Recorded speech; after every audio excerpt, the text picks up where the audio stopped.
The hibiscus, or Chinese rose, is a plant that is placed outdoors in the summer, but be careful, it cannot tolerate even the slightest frost, so it must be brought inside. Hibiscus plants need a certain temperature in winter, so they are at risk of freezing. If you live in a region where it doesn't freeze in winter, or only very rarely, you can leave it outside as long as it's in a well-sheltered spot, and you protect your hibiscus, even with a winter cover if it gets a little colder.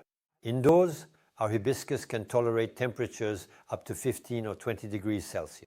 So you still need to be careful if the humidity level is too low. So you'll need to spray the foliage with non-calcareous water to maintain these buds. If you look at the hibiscus buds, when you bring it inside, they're nice and green, having benefited from the outdoor air. The buds may fall off if you place it too close to a radiator. So you'll want to place your hibiscus along a bay window, for example, but only on one condition, that the sun doesn't shine directly on the leaves, because it doesn't like that. It likes light but not direct sunlight. If you put it in a conservatory, place it rather in the shade of other plants.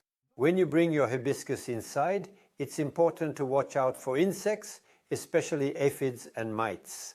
I strongly recommend spraying a solution of black soap on the entire foliage and even deep inside the developing buds, because there are almost always a few persistent aphids cleverly hiding within.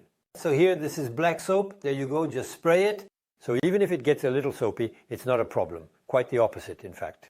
If you leave your hibiscus with 1 or 2 aphids in the warmth, they'll multiply at lightning speed.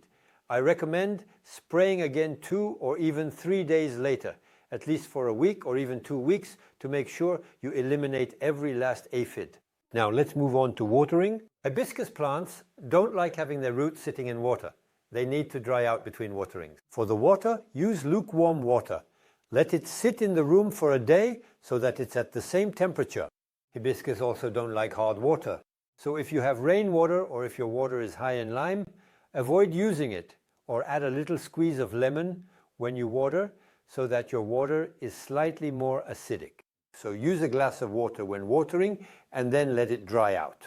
So during the winter, some buds on your hibiscus will fall off if there's a lack of air, but if you have enough light, it will keep blooming. So it will be a lovely, elegant plant. Starting in March, don't hesitate to prune your hibiscus, because it's a plant that blooms on new wood from the year.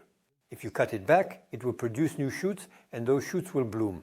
And you should only take your hibiscus outside starting in May, when temperatures stay above freezing, and place your hibiscus in full sun.